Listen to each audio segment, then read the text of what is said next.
धन्यवाद देता हूं और आभार व्यक्त करता हूं। मंचा सेन अंतर्राष्ट्रीय कवि जो अपने वाणी के माध्यम से बड़े बड़े मंचों पे, अभी उन्होंने कहा कि मैं ऐसे ऐसे मंचों पे कवि पाठ किया है जहां पर लाखों की संख्या रही है, लेकिन आज आप 5 लोग हो तो आप सारे पांडव हो और वो कौरव हुआ करते थे। क्या भाव, उनका भाव आपके प्रति, वो 1 लाख लोगों को कौरव नहीं कहा, उनका भाव था आपके प्रति कि आप ऐसे श्रोता, इस चौरी चौरा के श्रोता जहाँ पर शहीद स्मारक के पास हम लोग बैठे हैं और यह पुण्य भूमि है, मंदिर से भी पवित्र भूमि है ये जगह। उस जगह पर बैठकर तो ऐसे हमारे प्यारे लाडले अति स्नेही अमित शर्मा जी के लिए मैं मंगल कामना करता हूँ, खूब खूब उनको आशीर्वाद देता हूँ।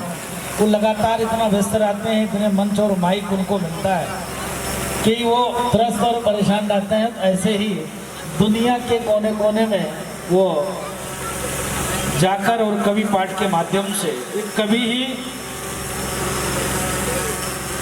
ऐसा व्यक्ति होता है जो निस्वार्थ भाव से, आज जो परिवर्तन आया है वो फ्री में नहीं आया। गांधी बाबा ने क्या कहा था कि ऐसे हमने गाल बढ़ाया और दूसरे गाल पे थप्पड़ मार दिया तो आज़ादी आ गई, नहीं। जहां आप बैठे हो कितने लोगों ने प्राणों की आहुति दिया, मैं उस शब्द पे नहीं जाना चाहता हूँ। बहुत बहुत साधुवाद सच्चिदानंद धर दुबे जी, उनके लिए मंगल आशीर्वाद। पिता तुल्य बुजुर्ग, उनको भी आशीर्वाद। नौजवान साथी सभी के लिए मंगल कामना। जो माइक संचालन कर रहे हैं उनको भी, जो मंच का सज्जा किया उनको भी, जिन्होंने इस कार्यक्रम को सजाने के लिए अथक प्रयास किया, निरंतर प्रयास किया उनको भी, जिन्होंने कई दिनों से निरंतर प्रयास किया कि यह कार्यक्रम कैसे सफल हो, कैसे पूज्य अभयानंद जी महाराज का ये कार्यक्रम कैसे एक संदेश जाए देश और दुनिया के सामने।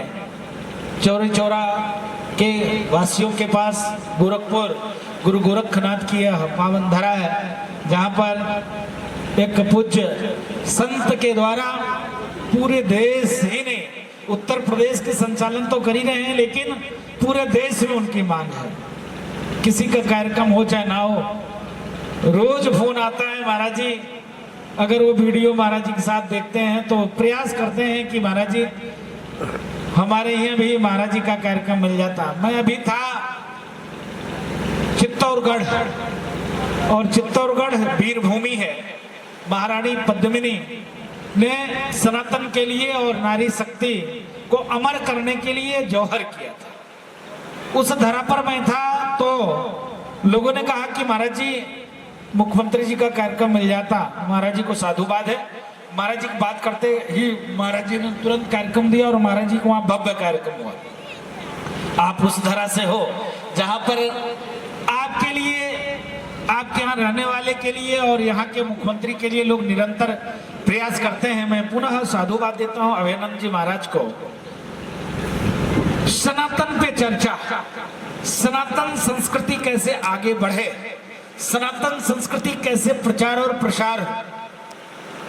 एक समय हुआ करता था पूज्य महाराज जी, आपने 9 अरब, वाह क्या बात है, 9 अरब जिसमें 3 करोड़ हो चुका है। 9 अरब की परिकल्पना और उस परिकल्पना को साकार करते हुए पूज्य स्वामी जी के प्रयास से 3 करोड़ हो चुका। बहुत बहुत आशीर्वाद है, मंगल कामना है। हमने कहा कि अभी अमित जी कह रहे थे सनातन मिटने वाला नहीं है और ना कोई मिटाने वाला पैदा लिया, लेकिन आपको अमित जी साधुवाद देता हूं, आप मंच और माइक के माध्यम से लगातार निरंतर सनातन का प्रचार प्रसार करते हो। धर्मो रक्षति रक्षता, संतों के हाथ में अगर एक हाथ में माला है तो दूसरे हाथ में शास्त्र होना, शस्त्र होना जरूरी है। एक हाथ में अगर शास्त्र है तो दूसरे हाथ में शस्त्र होने की जरूरत है। हम बोलते हैं तो बवाल होता है। स्वामी जी, हमारा विषय ये नहीं नहीं है, विषय इसलिए है क्योंकि सनातन की प्रचार प्रसार सनातन पूरे विश्व में था, आज नहीं। धर्मो रक्षति रक्षतः, धर्म की रक्षा आप करोगे, धर्म आपका रक्षा करेगा। क्योंकि उसके बाद 300 वर्षों तक गौरों ने शासन किया मेरे ऊपर, मुगलों ने शासन किया, मुगलों ने पूरी प्रयास किया। आप समझो कि 1.25 मन जनेऊ तोलते थे, तब वो पानी पीते थे। जनों के क्या वजन है, मुश्किल से ग्राम के बराबर है। आप समझो कि 1.25 मन चोटी तोलता था वो बादशाह, वो आक्रांता, आक्रमणकारी, खरियनकारी, चोर, नीच, बलात्कारी औरंगजेब, तब जाकर वो पानी पीता था। आप समझो कैसे सनातनियों का मन पर आहत किया जाए, कैसे उसका मान मर्दन किया जाए, कैसे कुठाराघात किया जाए, कैसे उसके सम्मान में कमी की जाए। करते क्या थे, उनकी माताओं को, उनकी बहन को, उनकी बेटी को सरेआम चौराहे पे नंगा करते थे, और तो और उनको उठा ले जाते थे और नाम लिख कर कि यह फला गांव की बेटी है, फला राजा की बेटी है, फला साहूकार की बेटी है, फला व्यक्ति की ये पत्नी है। और इन्होंने इस्लाम को स्वीकार नहीं किया, इन्होंने कर नहीं दिया। इनकी पत्नी, इनकी बेटी, इनकी बहू को हम नीलाम करते हैं। मीना बाजार आप लोगों ने सुना होगा, मीना बाजार लगता था। आप समझो कि इतना लाखों मंदिर तोड़े गए, गुरुकुल परंपरा को नष्ट कर दिया गया, फिर भी हम और आप बचे हैं। एक समय हुआ करता था पूरे विश्व में आप थे भाई। आपने कहा कि सनातन को कोई नहीं मिटा सकता। समाजद्रोहियों ने, अपराधियों ने, आतंकवादियों ने, कुकर्मियों ने, विधर्मियों ने, वामपंथियों ने कार्य किया और उसमें वो सफल भी हुए।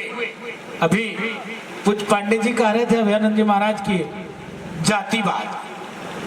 भाई जातिवाद तो अच्छी बात है, हम नहीं कहते जातिवाद तो नहीं होनी चाहिए, होनी चाहिए, जातियों का सम्मान होना चाहिए, लेकिन अहंकार नहीं होनी चाहिए कि हम फला जाति के हैं, हम बहुत उच्च कोटि के हैं, वो फला जाति का है, बहुत निम्न कोटि का है। आप देखिए जिस प्रकार से वर्ण व्यवस्था कर्म के हिसाब से हुआ था, और वो भी कर्म महाराजा मनु ने व्यवस्था दिया था कि किसको क्या करनी है। जब सृष्टि की संरचना हुआ तो संरचना के बाद हम जैसे कि महंत हैं हनुमानगढ़ी के, उसी आश्रम से जुड़े हुए कई हजार संत हैं।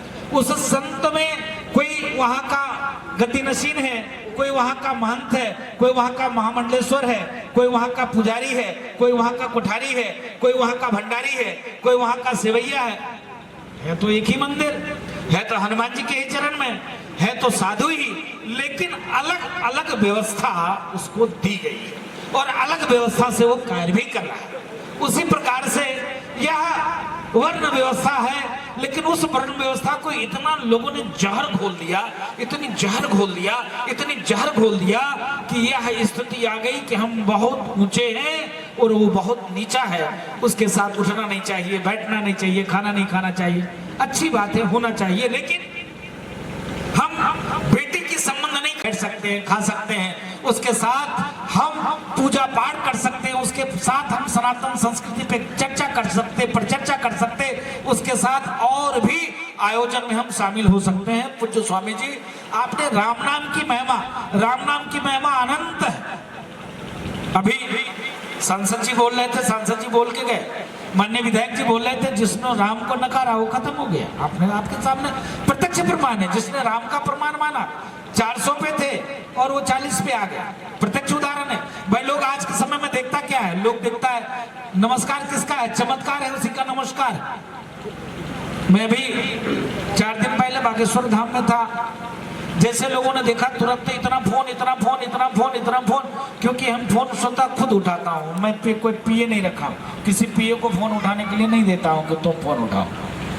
और फोन इतना बजने लगा कि महाराज जी हमारी बेटी की तबीयत खराब है, एक बार वो छू दें, हमारे पिताजी गायब हैं, फलाने की हत्या हो गई है, हमारे रोजगार नहीं चल रहा है, एक बार वो देख लें। क्योंकि ये भारत आस्थावान देश है। भारत में इतनी आस्था है, इतनी आस्था है, इतनी आस्था है, इतनी आस्था है कि चाचा आए, प्रणाम किए हमको। चाचा का उम्र लमसम नहीं तब भी 75 साल से कम नहीं होगा। हमारी उम्र 35, 40, 45, 75 साल के व्यक्ति आके प्रणाम इसलिए कर रहा है कि दाढ़ी बढ़ाए, चंदन लगाए, भगवा वस्त्र में, हम किसी मठ से जुड़े हुए साधु, इसके नाते उन्होंने प्रणाम किया। यह देश संस्कारवान देश है, लेकिन